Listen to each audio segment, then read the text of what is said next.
We are wired for connection. It's in our DNA. We crave belonging, love, and the kind of friendships where we can laugh until our stomachs hurt and cry without fear of judgment. But in our pursuit of connection, we often make a mistake. We invest ourselves in the wrong people. We give our time, energy, and hearts to those who haven't earned that privilege. We pour love into people who only take. We show up for those who disappear when we need them the most. And before we even realize it, we're exhausted, hurt, and wondering why we feel so alone in relationships that are supposed to make us feel whole. Here's the truth. Vulnerability is earned, not freely given. Sharing your heart is a sacred act, and not everyone deserves front row seats to your life. The right people don't make you beg for their attention. They don't turn love into a guessing game or make you feel like you're hard to care about. Trust is built in the smallest moments. It's not about grand gestures, it's about consistency. It's about the friend who remembers the hard day you have coming up and checks in. It's about the partner who listens without trying to fix. It's about the people who celebrate you, not just tolerate you. But what about when we realize we've been giving ourselves to the wrong people? That's where it gets hard, because sometimes we keep watering dead plants, hoping they'll bloom. We stay in spaces that once felt safe, but now feel suffocating. We cling to what was, even when it's clear it no longer is. Let me say this. You can't heal in the same space that hurt you. If you constantly feel unseen, unheard, or unvalued, that's not a flaw in you. It's a sign that you're in the wrong place. The right people make you feel seen, not small. They don't make you question your worth. They remind you of it. Setting boundaries is not about pushing people away. It's about protecting the parts of yourself that deserve to be cherished, not depleted. Boundaries are an act of self-respect, not selfishness. If someone makes you feel guilty for protecting your energy, it's because they benefited from your lack of boundaries. And finally, letting go does not mean losing. It means choosing. Choosing yourself, choosing peace, choosing to believe that you deserve better than one-sided love and conditional care. It means making space for the right people, the ones who pour into you as much as you pour into them. So my challenge to you is this: pay attention. Notice who claps when you win. Notice who listens when you speak. Notice who stays when you struggle. And if someone consistently makes you feel like you're too much or not enough, hear me when I say this: they are not your people. Invest in those who invest in you. Because you, my friend, are worthy of love that feels like home. We live in a world that constantly tells us to open up, be real, and just let people in. And while that sounds beautiful in theory, in practice, it can be dangerous. Because vulnerability isn't something you hand out like party favors. It's not a currency you trade for love, approval, or a sense of belonging. Vulnerability is sacred. It's earned, not freely given. Think of your heart like a home. Not everyone gets a key. Not everyone even gets to step inside. Some people can stand at the door and wave. Some might be allowed into the entryway where they can take off their shoes and prove they'll respect your space. But the living room, the kitchen, the rooms that hold your deepest stories and softest wounds, only a select few should ever be invited in. Yet too often, we do the opposite. We throw open the doors, desperate to be understood, to be loved, to be accepted. We share our struggles with people who haven't shown they can handle them. We reveal our past wounds to people who haven't earned our trust. And what happens? We get hurt, we feel exposed, we regret sharing so much so soon. And then we tell ourselves the worst lie of all: maybe I just shouldn't be vulnerable at all. But that's not the answer. The answer isn't to build walls so high that no one can get through. The answer is to build doors with locks and only hand out keys to those who prove they are safe. So how do you know if someone is safe?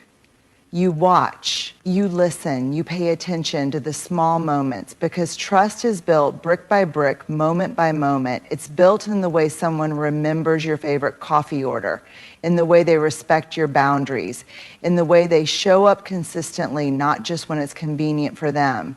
Vulnerability should never be given as a test, a plea, or a last-ditch effort to make someone stay. It should never be a tool to force closeness or to fill a void. Instead, vulnerability should be a gift, carefully and intentionally offered to those who have proven they will hold it gently. Because the right people, the ones who truly deserve your heart, won't treat your vulnerability like a burden. They won't use your honesty against you. They won't make you feel weak for opening up. Instead, they will hold your truths with care, with kindness, with love. So guard your heart wisely. Let people earn the right to see your soul. And most of all, remember, the right ones will always prove they are safe before you ever need to ask. We often think of trust as this massive all or nothing thing. We act like it's built in grand gestures, someone catching us when we fall, standing up for us in a dramatic moment, or proving their loyalty through some extraordinary act. But in reality, trust isn't built in the big moments. It's built in the smallest ones. Think about the people you trust the most, the ones who feel like home, who you can be yourself around, who you don't second guess. Why do you trust them? It's probably not because they made one big promise and kept it. It's because over time, they showed up in the quiet ways that mattered. Trust is built in the way someone remembers the tiny details you share, the way they bring you your favorite coffee without asking, the way they check in when you mention you're feeling anxious, the way they follow up on something you barely even recall telling them. It's built in consistency, not perfection. Because let's be honest, no one gets it right all the time, but trust grows when someone shows you over and over that they care enough to try. It's in the way they keep your secrets, not just the big ones, but the little ones too. It's in the way they handle your vulnerability. Do they hold it with care, or do they joke about it later? Do they use your fears against you, or do they reassure you that you are safe? Trust is built when someone makes space for you, not just when it's convenient for them, but when it matters. It's in the way they listen, not just hearing the words, but truly understanding what's beneath them. It's in the way they respect your boundaries, even the ones you're still learning to set. And trust is fragile. It takes time to build, but can be shattered in an instant. A single broken promise, a single betrayal, a single moment of carelessness can undo years of quiet, steady trust building. That's why trust isn't about what people say, it's about what they do consistently over time.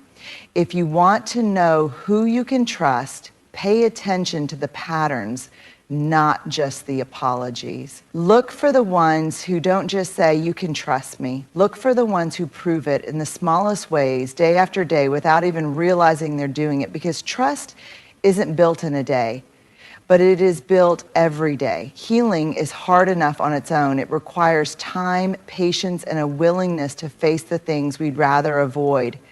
But do you know what makes healing nearly impossible? Trying to do it in the same space, with the same people, and under the same conditions that broke you in the first place. Imagine this. You break a bone, the doctor sets it, tells you to rest, and gives you a cast to protect it while it heals. Now imagine if every single day someone kept hitting that broken bone, just a little tap here, a little pressure there. Would it ever heal? No. Because wounds can't close if they're constantly being reopened. Emotional wounds work the same way. You cannot heal in the same space that hurt you. You can't move forward while still standing in the middle of the wreckage.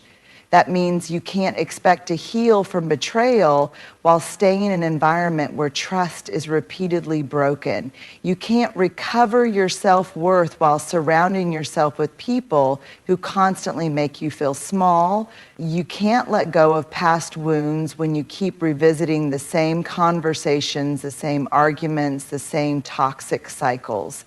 Healing requires change. Sometimes that change is physical, walking away from relationships, leaving places that suffocate you, or cutting ties with people who drain you. Sometimes it's emotional, shifting your mindset, breaking patterns, and refusing to engage in the same self-destructive behaviors. And sometimes it's both.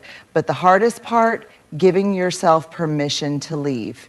Because we convince ourselves that if we just try a little harder, if we just give people one more chance, if we just wait it out, things will get better.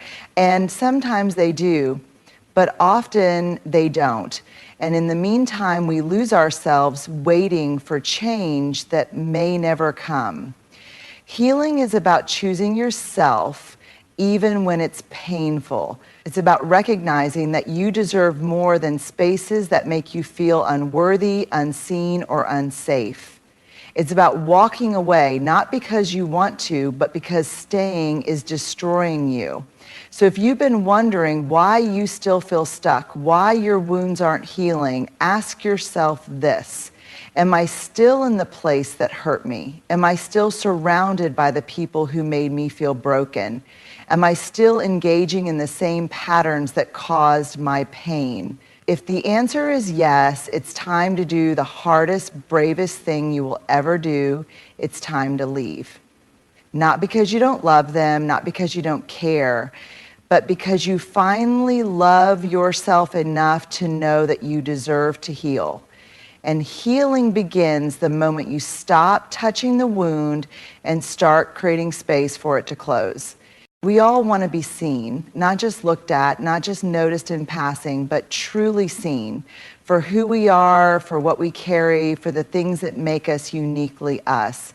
And yet so many of us have spent years in spaces, relationships, and friendships where we felt the exact opposite, where we felt invisible, where we felt like we had to shrink, adjust, or apologize for who we are just to fit in, where we felt like no matter how much we gave, it was never quite enough to be fully embraced. But let me tell you something important. The right people, the ones who truly love you, who truly value you, will never make you feel small. They won't make you dim your light just so they can shine.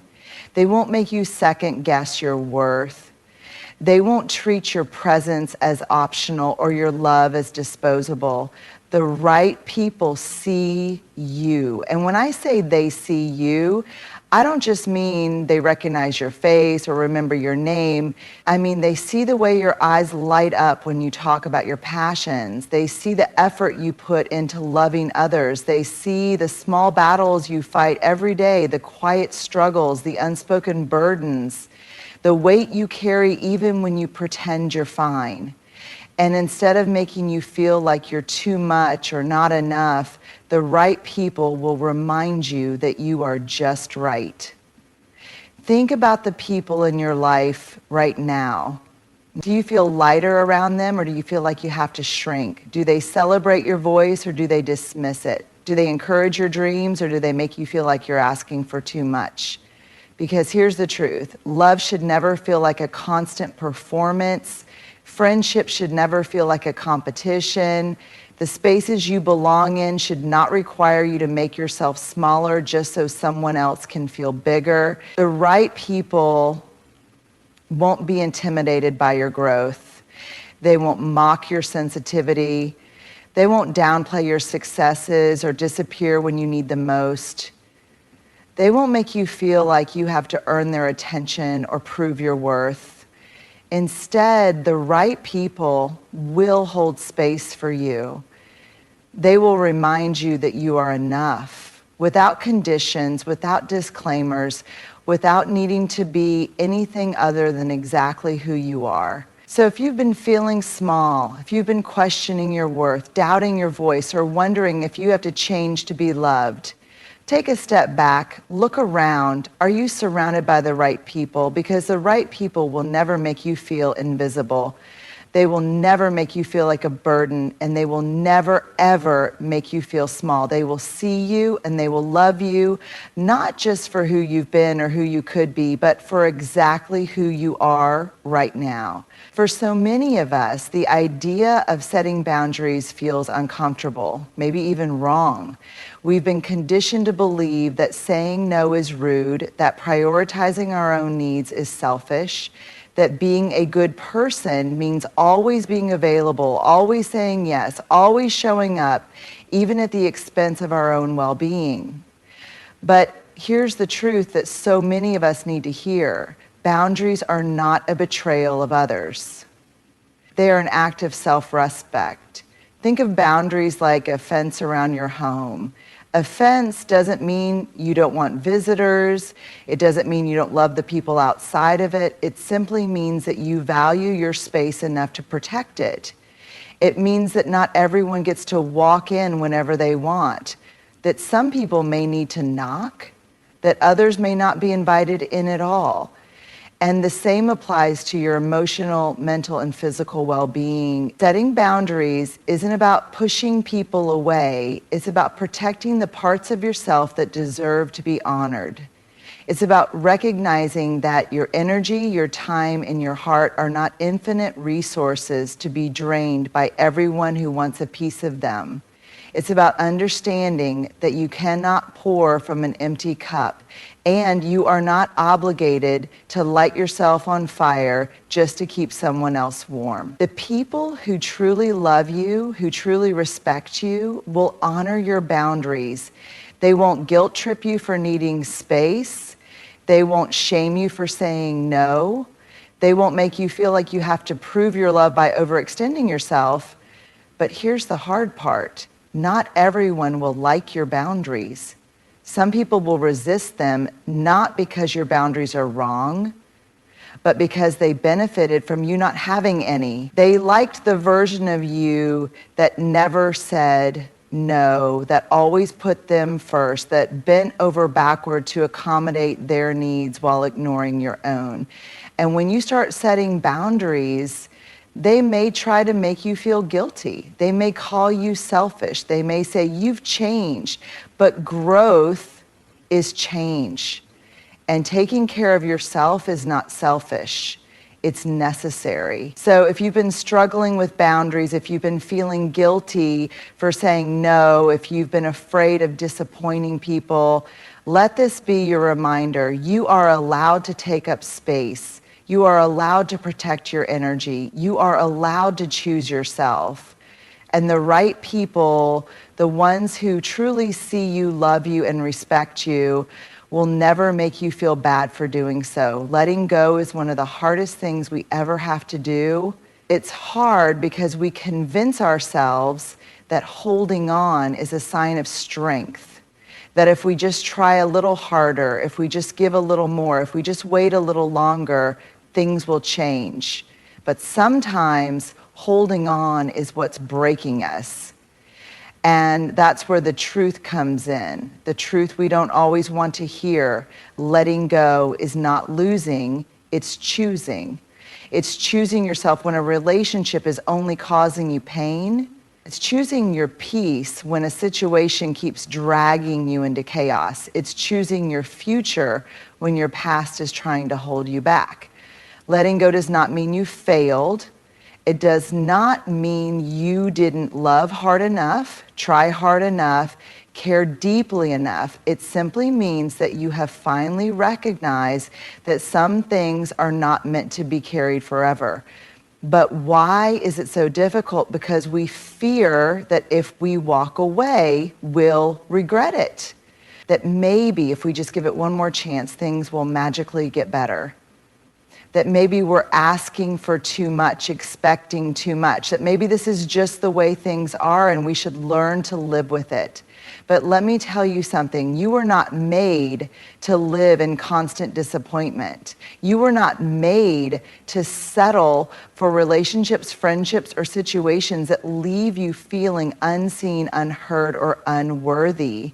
Letting go is not about giving up. It's about recognizing that you deserve better than one-sided love. That you are worthy of relationships where you don't have to fight to be valued. That you do not have to stay in places where your presence feels like an afterthought. And letting go is not just about people, it's about releasing old versions of yourself.